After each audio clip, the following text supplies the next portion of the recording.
کۆمەڵگای ئێمە و هەموو کۆمەڵگاکان زۆر جار ڕۆژانە کێشە دەبیستین، کێشە ڕوو دەدات، کێشە کۆمەڵایەتیەکان ڕوو دەدات، بەڵام یەکێک لە هۆکارە سەرەکیەکانی ڕوودانی ئەم کێشە کۆمەڵایەتیانەی کە دروست دەبێ لە هەموو شوێنێک بریتیە لە خاڵێکی زۆر گرنگ، ئەوش ئەوەیە تووڕە مەبە. چونکە تووڕەبوون جۆرێکە لە جۆرەکانی شێتی، یعنی کۆمەڵی تەسەڕوفاتەکەی، کۆمەڵی هەڵس و کەوت ئەەکەی لە کاتی تووڕەبوونە، دوایی ئەگەر بە ڤیدۆ پێشانت بدرێ شەرم دەکەی. باشە منم ئەم تەسەڕوفاتم کرد، ئەمە هەڵس و کەوتی منە، بەڵێ تۆیە. چونکە زانایان دەفەرمون جۆرێکە لە جۆرەکانی شێتی، یان ئینسان عەقڵی لەو کاتەدا کامل نییە، تەسەڕوفاتی مرۆڤێکی عاقڵ ناکات. سەرەتاکەی ئەمەیە، کۆتایەکەیشی بریتیە لە پەشیمانی، چونکە زۆربەی کێشەکان و ڕووداوەکانی کۆمەڵگا بەهۆی تووڕەبوونەوەیە. ئەو تووڕەبوونە چەند چرکەیەکە ناگاتە دەقەیەک، کارە ساتێک گەورە ڕوو دەدات. بەڵام زەرەرمەندی یەکەم کە زەرەر دەکات لەو تووڕەیە ئەو کەسە خۆیت. کاتێکە من تووڕە دەبم لە هەموو کەسە زیاتر کە زەرەر دەکات خۆمم. ئەوەی کە تووڕە دەبێ باجی تووڕەیی خۆی دەدات. باشە ئەمە جۆرێک نییە لە جۆرەکانی لە دەستدانی عەقڵ کە ئینسان لە پێناو پارچەیە زەوی دەشتێکی وشکی بێکەڵکە، لە پێناو پوش و پەڵاشێکە، لە پێناو پەرێزێکە، لە پێناو بڕێ پارەدا، لە پێناو دەمەقاڵەیەکدا بڕوات خەڵکی بکوژێت، خەڵکی بریندار بکات. ئەمە مرۆڤی عاقڵ وا دەکا؟ من ئاگادارم کێشە هەبووە لەسەر 3000 دینار 9 نەفەر دراوە بەرچەقۆ. باشە ئەمانە عاقڵن؟ ئەمە جۆرێک نییە لە جۆرەکانی شێتی، ئینسان لەسەر 3000 نەفەر بدرێت بەرچەقۆ، چەقۆ بخوات، نەفەرێ بکوژی لەسەر پارەیەکی کەم، دەستی بەسەر تاشکانەوەتەوە، فولایەتێکی بۆ دێداوە، پێشت کەوتووە، ئاوایەکی لێت کردو، مۆڕێکی لێت کردو بیکوژی، یاخود تووشی شەڕ و کێشەبی. ئایا ئەمە جۆرێک نییە لە جۆرەکانی شێتی؟ کاتێکە هاتیتە سەر خۆت ئەڵێ وەڵڵاهی ئیشێکی بێعەقڵانەم کرد، دوو لە ڕێی بەڕێزدا، کەواتە تۆ ئیشەکەت کرد. بۆیە قسەیەکی کوردەواری ئەڵێ بەردێک نەزان بیخاتە ناو گۆمەوە بە 1000 زانا دەرناکرێ. واتە یانی چی؟ کاتێککە تۆ تووڕە ئەبی تەنها خۆت تووشی کێشە نابیت، تەنها دەردەسەریەکە بۆ خۆت نییە، کێشەکە بۆ خۆت نییە، خەم و خەفەت و ئازارەکە بۆ خۆت نییە، بۆ دەوروبەریشتە. دەیەها کەس بەهۆی تۆ ئەناڵێنن. بۆیە هەوڵ بدە خۆت بگرە. دەقەیەک نییە، کەمترە، دەقەیەک، نیو دەقە، 10 سانی، 10 چرکە، 5 چرکە بۆ تووڕەبوون کارە ساتە. ئەگەر یەک چرکە تووڕەبووی مەدحی خۆت نەکەی بڵێ من دەقەیە تووڕابم، چرکەیە تووڕابم. دەقەیە، چرکەیە خەتەرە، وریابە. بۆیە پێغەمبەری خوا صلی الله علیه وسلم پیاوێک دێتە خزمەتی دەفەرمێ ئەی پێغەمبەری خوا صلی الله علیه وسلم ئامۆژگاریم کە، دەفەرمێ تووڕە مەبە، دەفەرمێ ئامۆژگاریم کە، دەفەرمێ تووڕە مەبە. چەند جارێک سەحابەیەک دەفەرمێ بیرم کردەوە باشە پێغەمبەری خوا صلی الله علیه وسلم بۆ وا دەفەرمێ، بۆ بە کابرای فەرموو تووڕە مەبە، تووڕە مەبە، تووڕە مەبە. تەماشام کرد، بیرم کردەوە هەموو کێشەکان بەهۆی تووڕەبوونەوەیە، هەموو ڕووداوەکان بەهۆی تووڕەبوونەوەیە. تەلاقە، خەڵک کوشتنە، خەڵک بریندارکردنە، لە خەڵکدانە، زوڵمکردنە، هەر شتێکە پەیوەندی بە تووڕەبوونەوە هەیە. کەواتە خۆت ڕاگرە، بیهێنە بەرچاوی خۆت شوشەیەک، قوتوویەکی ساردی بهێنە، ساردی، هەر ساردیەک بێ، مەشروباتی غازی، چاک چاکە ڕای وەشێنە و یەکسەر هەڵی بچڕە. چی ڕۆدات؟ هەموو گیانت وێرانەکات، دەوروبەریش وێرانەکات، چونکە یەکسەر هەڵە کفێ. ئینسانیش لە کاتی تووڕەبوونا بە هەمان شێوەیە، وەکو ساردیەک وایە ڕات ڕەوشاندەبی و پاشان یەکسەریش هەڵی بچڕی. کارەساتە، کەواتە ئاگاداری خۆتان بگرن، خۆتان بگرن. بۆ خاتری خوا وریا بە تووڕە مەبە، چونکە بەهۆی تووڕەبوونیەکی کەمی تۆوە خۆت ئەبیتە قوربانی کەس و کار و خانەوادەکەشت دەبنە قوربانی چەند چرکەیەک تۆڕەبوونی تۆ. خۆت دەناڵێنی، کەس و کارت دەناڵێنن. کەسێک تووڕە ئەبێ و کەسێکە کوژێ، کەسێک بریندارەکە، تەماشا دەکەی ئەو بنەماڵە هەموویان لیان دەقەومێ بەهۆی ئەوەی کە تۆ تووڕە بووی کەتنێکت کرد، کارەساتێک بەهۆی تۆ ڕوویدا.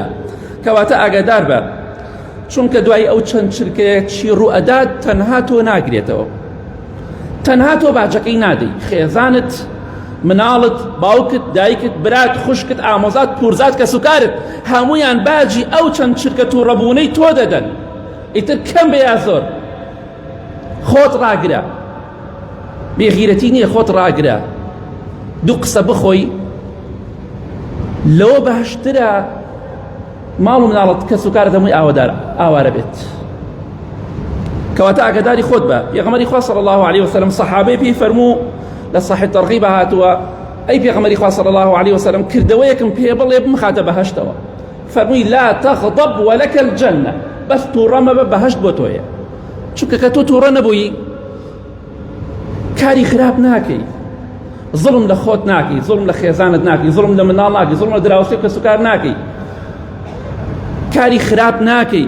تووڕە ئەبێ و تەلاقە خوا ئەم جاچێ ئەم مامۆسا ئەو مامۆساکاتە بۆی چاکەن. ئیتر تۆزێ خۆت ڕاگرە، دەمت داخە، تۆزێ خۆت ڕاگرە، نە تەلاق بخۆ، نە مەمنوونی هاوشێوەی ئێمەش بە، دەمی خۆت بگرە. جوێنێک مەدە دوای بە دوایەوە بگەڕێ کاکە سڵحم بۆ بکەن، دەمی خۆت بگرە لەسەر دەمەقاڵەیەک، لەسەر مشتومڕێک، وەڵا فڵان کەس کوژدا، ئەمە کارەسات. کەواتە تووڕەمە بەهەشتت بۆ هەیە. پیاوێک جوێنی دا بە ئیمامی ئەحنەفی کوڕی قەیس ڕەحمەتی خوای لێ بێت، جوێنی پێدا، وتی ئەی ئەحنەفی کوڕی قەیس، ئەگەر یەک جوێنێکم پێ بدەی 10 جوێنت پێدەم. ماشەڵڵا لەم قارەمانە. یەک قسەم پێ بڵێ 10 قسەت پێڵێم. ئیمامی ئەحنەفی کوڕی قەیس بەناوبانگە، پیاوێکی لەسەرخۆ عاقڵ و تێگەیشتووە، فەرمی وەڵڵاهی نەک 10 جوێن، ئەگەر تۆ 10 جوێنم پێ بدەی من 1 جوێنت پێ نادەم. وەڵڵاهی 10 قسەم پێ بڵێ 1 قسەت پێ ناڵێم. ئەو ئینسانی عاقڵاوایە، دەی تۆ جوێنی ئەو جوێنێ و تۆ 4 و ئەو 4 و دوایی چی ڕۆدەت؟ هەمووتان پەشیمان دەبنەوە. ئەوەی لێ لە خەڵک بدا لەم ڕۆژەدا پێت ئەڵێم زلەیەک بوەشێنی، نەک خەڵکوشتن، یەک زلەیە بوەشێنی، یەک شەقێ بوەشێنی، 1 جوێنێک بدەی ئەبێتە نەزولکەی، ئەبێ خۆ سەر شۆڕکەی تەنها بۆی کابرا لێت خۆش بێ. کەواتە ئاگاداری خۆت بۆ خۆت بگرە، خۆت بگرە. یا ڕەبی خوا لە گوناهەکانمان خۆش بی، لە گوناهی دایک و باوک و مردوەکانمان خۆش بی. یا ڕەبی خوای ئاخرمان بەخێر بگێڕی. ئامین.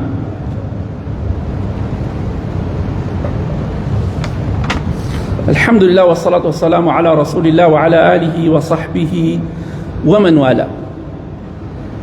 بۆ خاتری خوا تووڕە مەبە، خۆڕاگر بە، چونکە کۆتایی تۆڕەبوون، کۆتاییەکەی و دوای تۆڕەبوونەکە زەلیلیە، سەرشۆڕیە، داماویە.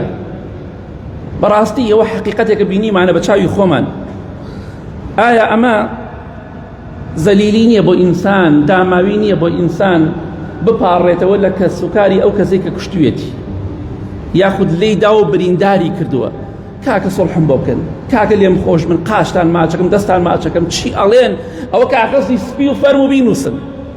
بەڵام پێش ئەوەی کە کەتنەکە بکە، ئەو پەنە بدە، ئەو خەڵکە بکوژێ یا برینداری کە، ئەڵێ من بێغیرەتی قبوڵ ناکەم، ئەی کوژێت، بێغیرەتی قبوڵ ناکەم، برینداری ئەکا، بەڵام دوای ئامادەی پێشی ماچکات. خوا ئەمەی تخوا 2 قسەت بخواردای بێغیرەتی بوو، یاخود قاچی خەڵماچکی، کابراش قبوڵی ناکات، قاچیش ماچکی دەت خۆش نابێت. کامیان سەرشۆڕیە، کامیان بێغیرەتیە؟ ئەگە تۆڵی من بەغیرەتم و هیچ شتێک قبوڵ ناکەم، ئەی ئەمە بۆ قبوڵەکەی دەی کەواتەوە نە قارەمانی دوای کوشتنەکە و بریندارکردنی خەڵکیش تەنەزول بۆ هیچ کەسێک مەکە.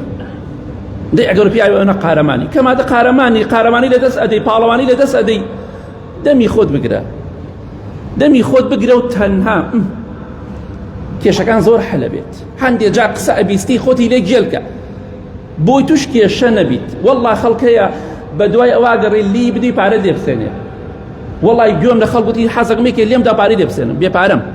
کاکە خۆت بپارێزە، خۆ توش کێشە و دەردەسەری مەکە.